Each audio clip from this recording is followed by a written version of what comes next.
अक्लमंद के लिए अकल हयात का क्या है? चश्मा है।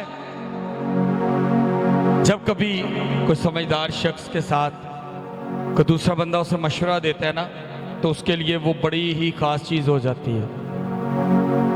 और वो कहता है, यार जो मुझे मशवरा मिल रहा है ना, ये मेरे लिए बहुत फायदेमंद है, क्योंकि इसके वसीला से मैं बरकत पाता हूं। और वो कहता है कि अक्लमंद के लिए अक्ल हयात का चश्मा है। और आज हमारे लिए कलाम मुक़द्दस ऐसी तरबियत करता है, कलाम मुक़द्दस ऐसी बातें सिखाता है जो हमारे लिए हयात का चश्मा है। हमें मोहब्बत करने की तालीम देता है, बर्दाश्त करने की तालीम देता है। लेकिन आज हम लोग समझते हैं कि यार चल जाएगी, कुछ नहीं होएगा, हो जाएगा। लेकिन मेरे अजीज़ों, जान रखें कि ये सच है कि जब हम कलाम मुक़द्दस पर अमल करेंगे तो हमारे लिए ये कलाम हयात का चश्मा बन जाएगा। हमारे लिए ज़रूरी है कि हम कलाम मुक़द्दस पर अमल करें, क्योंकि दुनिया की तमाम बातें जो आज हम सुन रहे हैं ना, ये सब बातें कलाम मुक़द्दस ऑलरेडी कर चुका है, बता चुका है। आज हम कहते हैं देखो बेटा बेटे की नहीं सुनता, बेटा बाप की नहीं सुनता। तो देखेंगे बाइबल मुक़द्दस पहले ही कह चुके हैं कि बाप बेटे की इज्जत, जो बेटा है वो बाप की इज्जत नहीं करेगा। औलाद माँ बाप की जो है वो इज्जत नहीं करेगी, उसकी तमीज़ नहीं करेगी, उसके हुक्मों पर नहीं अमल करेगी। कलाम मुक़द्दस उसके बारे में पहले से शर्तें रख चुका है कि अगर तू माँ बाप की इज्जत करे, इसका मतलब कि हर औलाद माँ बाप की इज्जत नहीं करेगी। कौमों पर चढ़ाई करेंगे। आज देखें कैसे जंगें हो रही हैं, कोई नहीं देख रहा कि एक बम गिरने से कितने बेगुनाह लोग भी मारे जा रहे हैं। आज मोहब्बत की तालीम खुदावंद की तरफ से आती है। जब हम बाइबल मुक़द्दस को देखते हैं तो सबसे बड़ी मोहब्बत की तालीम यह है कि उसने अपना इकलौता बेटा हम जैसों के लिए बख्श दिए। और आज हम लोग समझते हैं कि हम बहुत बड़ी तोप चीज़ है। मेरे अजीज़ों, खुदावंद की मोहब्बत, उसकी शफकत हम सब पर नाजिल होती है, लेकिन हम कलाम की बातों को समझना ही नहीं चाहते। साफ लफ्ज़ों में किसी से पूछ के देखो यार 23 ज़बूर क्या कहना ओह ये भाई 23 ज़बूर खुदावंद मेरा छुपाने मनु कमी नहीं होगी। और भाई ये पूरी दुनिया की अकल दे देता है आपको। वो आपको सिखाता है कि अपने खुदा के ताबिया हो जा तो मैं तुझे बरकत दूंगा, वो तुझे हरी चरागाहें देगा, जिंदगी के चश्मे देगा। लेकिन हम इस बात को समझते नहीं हैं। इसी तरह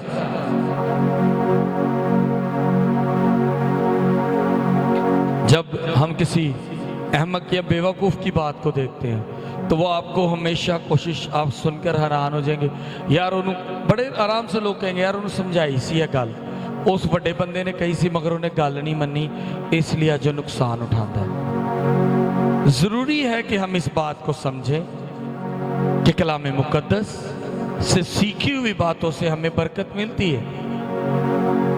आज हम समझते हैं बरकत उस चीज़ को कहते हैं जिसको हम मालो दौलत पैसा समझते हैं, अच्छे कपड़े समझते हैं। ये बरकत नहीं है। असली बरकत ये है कि लोग आपकी बैक पर, आपकी बिहाइंड पर आपकी तारीफ करें, आपके बारे में अच्छे अल्फाज बोलें। ये बरकत है। आपकी तारीफ करें और आपके बारे में कहें कि ये जिस खुदा को मानने वाला है उसके कलाम के मुताबिक अपनी ज़िंदगी को गुजारता है। ये वो बरकत नहीं है कि मैं किसी को कत्लो गारत भी करूं, किसी का नुकसान भी करूं और कहूं कि मेरे नाम की जय जयकार भी हो, क्योंकि मैं, देखो जी, मैं तो उस खुदा को मानता हूं या मैं उस खुदा को मानता हूं। जब तक आपकी जिंदगी में खुदा का कलाम है तब तक आपको गुनाह से दूर रहना चाहिए। और ये भी बात जान रखे, कई पादरी ये कहते हैं जी ओए देखो जी वो खुदा इंज कर देगा, खुदा इंज कर देगा। खुदा के खादमीन बड़े डरान वाले कलाम भी करते हैं कि अगर तुम इंज करोगे तो मर जाओगे, खत्म हो जाओगे। लेकिन बाइबल मुक़द्दस भी ये बात कहती है, वो कहती है कि खुदा नहीं चाहता कि बदकार की हलाकत हो, बल्कि वो चाहता है कि वो अपनी रविश को बदल दे, कि वो ज्यादा खुश उसके मरने में नहीं बल्कि उसकी रविश बदलने में है। उसकी सोचे बदकारी से अच्छाई वाला आने की तरफ है। लेकिन हम लोग समझते हैं कि नहीं, खुदा तो शायद जालिम खुदा है, अगर वो जालिम होता तो शायद उसने पानी की बात की थी कि पानी के साथ जो है वो इंसान को नहीं मारेगा, वो आग बरसा सकता था, लेकिन ऐसा नहीं हुआ। उसने मोहब्बत दिखाई और अपना इकलौता बेटा हम जैसों के लिए बख्श दिया। सो मेरे अजीज, इस बात को समझो कि जब अक्ल दनाई फजल खुदावंद की तरफ से आपके पास आ रहा है तो उन चीजों को अपनी जिंदगी में पिक करें। आज हम सोचते हैं यार चले जावांगे खुदा दे घर, चले जावांगे गिरजे, अगर कोई ज्यादा जाए तो हम कहते हैं उधर ही वड़िया रहता है, तेनू की देना किसी पादरी ने। मेरी बात जान रखें, पादरी वाकई नहीं कुछ दे सकता, ये बात आप जेहन में रखें। कोई पादरी किसी को कुछ नहीं दे सकता। अगर वो सोच रहा है कि मैं किसी को 30,000 सैलरी दे रहा या 1 लाख रुपया सैलरी दे रहा तो कोई एहसान नहीं कर रहा, उन्होंने भी खुदा दे रहा तो दे रहा है, लेकिन वो खादम आपको वैसी बरकत नहीं दे सकता जैसी खुदा आपको दे सकता है। आप खुदा के वफादार होकर देखें, खुदा आपको ज्यादा बरकत देगा। चंद दिन पहले मैं गवाही आपके साथ शेयर करता हूं। चंद दिन पहले हम बड़े टाइट थे, तो हमारी पूरी टीम हमारे साथ थी। हमने कहा हमने खुदा के साथ रहना, हम रोजाना दुआ भी करेंगे और हम लोग जो है वो रोजे भी रखेंगे। लेकिन क्या हुआ, उस बुरे हालात में जब हमने रोजे रखे ईमानदारी से खुदा के हुजूर, तो हमारे खुदा ने हमें बरकत दी। जब आप पूरा ईमान, पूरी दयानतदारी अपने खुदा को देते हैं तो अब वो आपको बरकत देता है। हालेलुया। सो मेरे अजीजों, बात को समझें। अक्लमंदी की बातें कलाम से आती हैं, लेकिन अहमक के पास बैठेंगे तो आपको हमेशा हलाकत की बातें ही सिखाएगा। हो सकता है यारा दोस्ता च कोई दोस्त होवे और आके कहे कि लड़ाई होगी, उन्हें चक दोस्त कहेगा यार कतों ही, असी कहांगे देख यार साड़ी लड़ाई हो गई, तो आके सानू गल्लां सुनाण दिया, की हो गया? वो कहता यार लड़न चले हो, कोई गल तो पता होवे क्या तो लड़न चले। वो कहता अच्छा यार पीछे नहीं बोलना है। एक बड़ा अच्छा कॉमेडियन कहता होंदा है, कहता मुंडियां दी एक लॉजिक है, दोस्त ने बोल दिया तो बोल दिया, लेकिन समझदार दोस्त, अक्लमंद दोस्त वो है जो आपकी सुलह करवानी जानता है, आपका झगड़े नहीं करवाता, आपकी मोहब्बत को बढ़ाता है, बल्कि आपका झगड़ा हो तो आपको झगड़ों से मना करता है। वो समझदार दोस्त है और वो कलाम के मुताबिक आपको कई बातें समझाएगा भी। मेरी खुद की लाइफ में ऐसा भी हुआ है कि मैं गुस्से में आया हूं तो टीम के लड़कों में से कईयों ने कहा कि नहीं ये काम ऐसे नहीं करना, ऐसा होता रहेगा हमारे साथ। मैं चुप कर गया। आज जरूरी है कि हम खुदा के कलाम को सीखे, समझे, पढ़ें।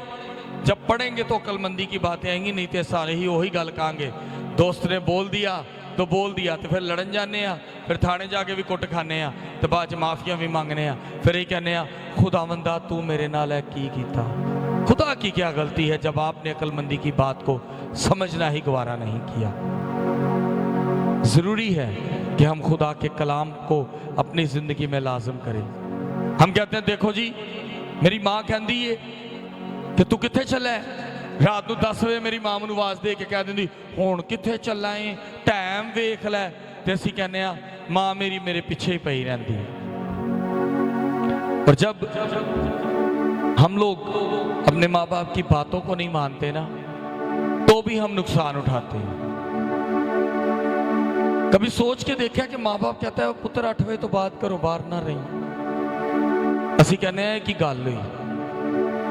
हमारी टीम के बच्चे कासम भाई आप सब जानते हैं, पास्टर भी हैं, खुदा उनके फजल से अब खिदमत ट्रेनिंग याफ्ता है, इसके अलावा प्रस्तिश भी करते हैं, जो यहाँ पर मेरे साथ अभी प्रस्तिश कर रहे थे। कासम भाई रात को 3-4 बजे घर से वापस आए तो इनके पीछे एकदम से पुलिस की 2-3 गाड़ियां लग गई और ये इतने डर गए कि इन्होंने भाग पड़े और उन्होंने फायर कर दिया।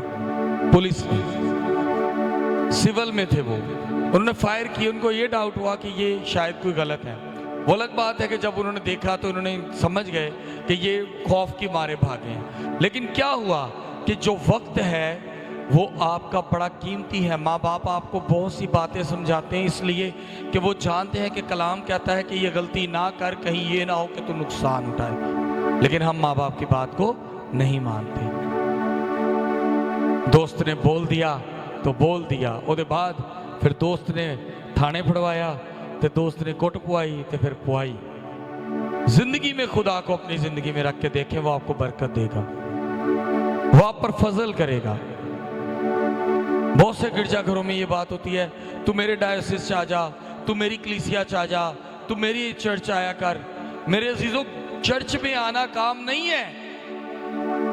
चर्च में आके भी अगर आप कलाम को जिंदगी में नहीं ले सकते, अक्लमंदी की बातों को नहीं समझ सकते, तो ना आ जाओ। फिर तुम घर बह के टीवी अगर फिल्म देख के अकल लैनी तो फिर उतो ही ले लो। लेकिन खुदा के घर में आने का मकसद यह है कि आप इस बात को समझें। खुदा के घर में आने का मकसद है कलाम पर अमल करना। खुदा के घर में आने का मकसद है खुदा के कलाम को सीखना। खुदा के घर में आने का मकसद यह है कि खुदा के कलाम को जिंदगी में लाजम करना, ना कि सुनना और निकाल देना और बाद में कहना मेरे नाल खुदा ने की किया है। आज इंसान जो खुदा का ताबेदार है वो खुदा से बरकत पाता है, और जो शख्स ताबेदार नहीं वो सिर्फ खुदा की बुराइयां कर रहा है। आपके दाएं बाएं आपको बहुत से लोग मिल जाएंगे। जब आप खुदा को जिंदगी में लोगे, खुदा आपको बरकत देगा, और जो बरकत उसकी तरफ से आएगी वो समझदारी और अक्ल के साथ भरी होगी, लेकिन उसमें तकलीफ ना होगी। खुदा को अपनी जिंदगी में लें, ना कि ऐसी बातों को जो आपको बढ़ावा दे गुनाह करने के लिए। गुनाह से दूर रहते हुए आप बरकत पा सकते हैं, लेकिन गुनाह के साथ जुड़कर आप बरकत नहीं पा सकते। खुदावंद का जिंदा पाक कलाम हम सब के लिए बायस बरकत हो। खुदावंद का शुक्र हो।